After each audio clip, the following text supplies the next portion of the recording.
Maranata es una palabra de origen arameo que significa ven Señor.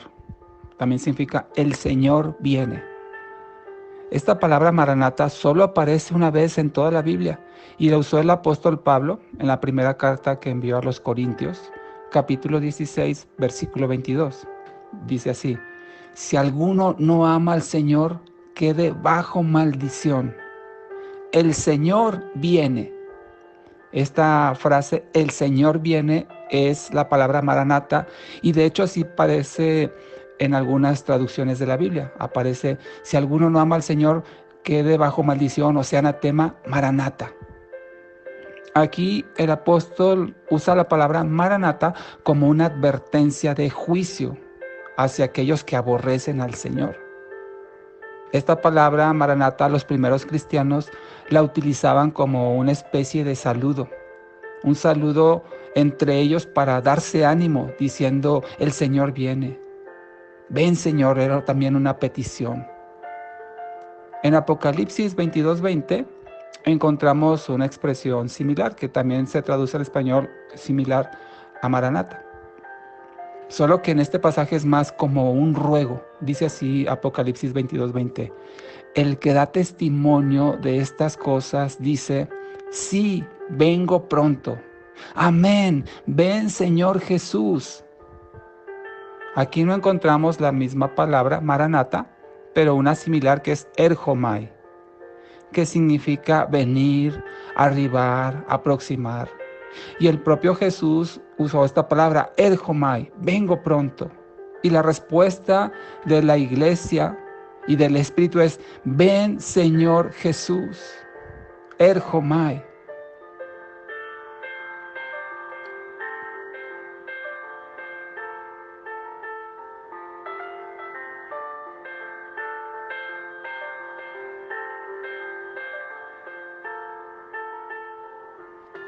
La certeza de que el regreso del Señor Jesucristo es inminente y está muy cerca de suceder puede producir reacciones encontradas.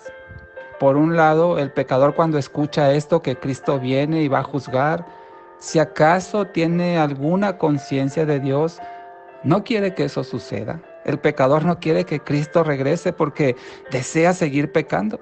Desea seguir disfrutando de los placeres carnales, de las vanidades que le ofrece el mundo. No desea perder lo que ha acumulado. Quiere seguir en este mundo y por eso no quiere que Cristo regrese. Por otro lado, el creyente, claro que anhela que ese día llegue. Claro que desea que Cristo regrese para ya librarse de una vez y por todas de toda la maldad, de todo el pecado, de toda la corrupción que hay en este mundo. Pero al mismo tiempo el creyente siente profunda aflicción por todos aquellos que aún no le han entregado su vida a Cristo y que sabe que pasarán la eternidad sin Dios y que serán atormentados por los siglos de los siglos. Son sentimientos encontrados. Por un lado, desea que el Señor ya vuelva y por otro lado, desea que sus seres queridos se salven antes de que Cristo venga. El creyente apasionado anhela lo mismo que anhela Dios cuando dice que no quiere que nadie perezca, sino que todos procedan al arrepentimiento. Así lo cita 2 de Pedro 3:9. ¿Cuánto más desea el cristiano que esto se cumpla, que nadie perezca en sus familiares, sus seres queridos, las personas más cercanas? Por eso hay una especie de sentimiento encontrado con respecto al regreso de Cristo.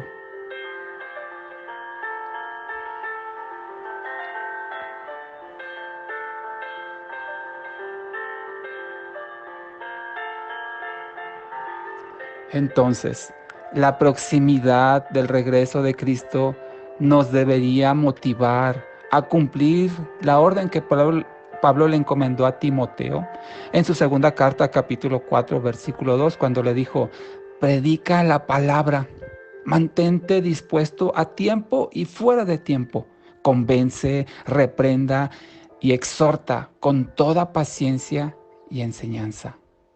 Así es que el llamado que Dios nos hace es a que prediquemos todo el tiempo. Que no comparezcamos ante el tribunal de Cristo con múltiples pecados. No que perdamos la salvación, pero sí podemos comparecer ante Jesús con pecados que no nos hemos arrepentido, que no nos hemos puesto a cuentas. Y puede haber múltiples pecados en la vida del cristiano por cada una de las personas a las que no les predicó el Evangelio. Y que tal vez se perdieron eternamente por la indiferencia del creyente, por no hablarles de Cristo. Santiago 4:17 nos advierte de este pecado cuando dice: por tanto, al que sabe hacer lo bueno y no lo hace, eso le es pecado. No hablar de Cristo es pecado. Quedarse callado acerca de Cristo es casi como negarlo delante de los hombres, lo cual puede ser mortal.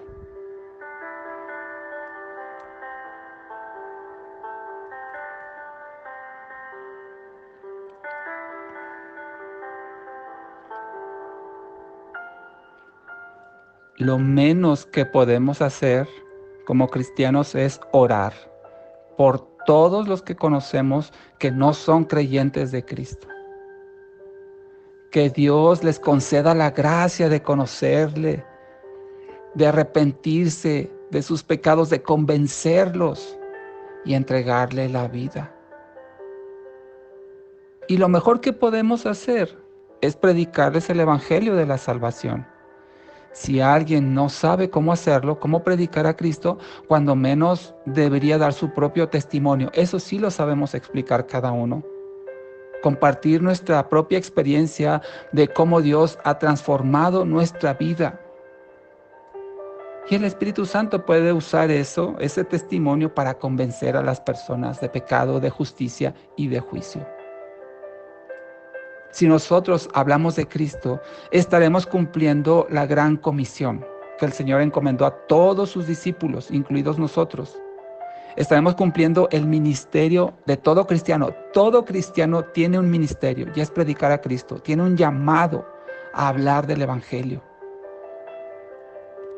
Así lo dice el apóstol Pablo en segunda carta a Timoteo. Dice: tú, por el contrario, sé prudente en todas las circunstancias, soporta los sufrimientos, dedícate a la evangelización, cumple con los deberes de tu ministerio. Todo cristiano tiene un ministerio, cuando menos que es predicar a Cristo. Esa es nuestra labor.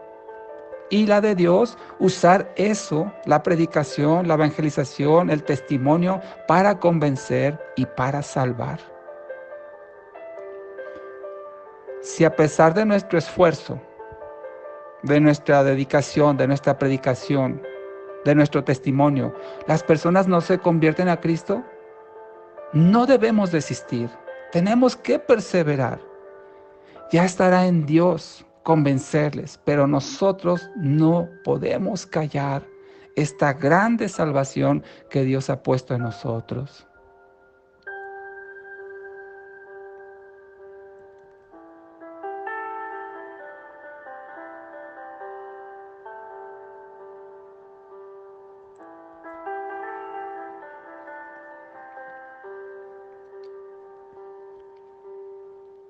Nuestro amor por los perdidos, especialmente los más próximos a nosotros, debería ser similar a lo que Pablo expresó en Romanos capítulo 9, versículo 3. En la traducción al lenguaje actual dice así: sufro por los judíos, que son mi pueblo, y quisiera ayudarlos.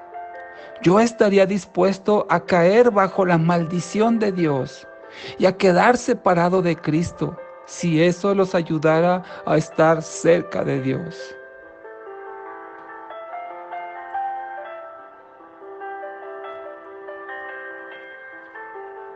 ¿Te imaginas ese sentir de Pablo? de estar dispuesto aún a caer en maldición y separarse de Cristo con tal de que eso salve a su pueblo, a sus hermanos, a su familia.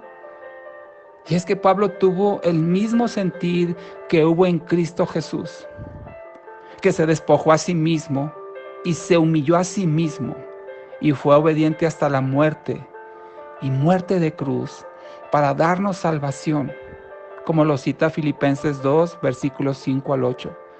Cristo se hizo maldición para darnos salvación. ¿Cuántos estamos dispuestos a ello? El tiempo apremia. Apresurémonos a predicar a Cristo. Porque como dice la palabra, Maranata, Cristo viene pronto. Amén. Ven, Señor Jesús.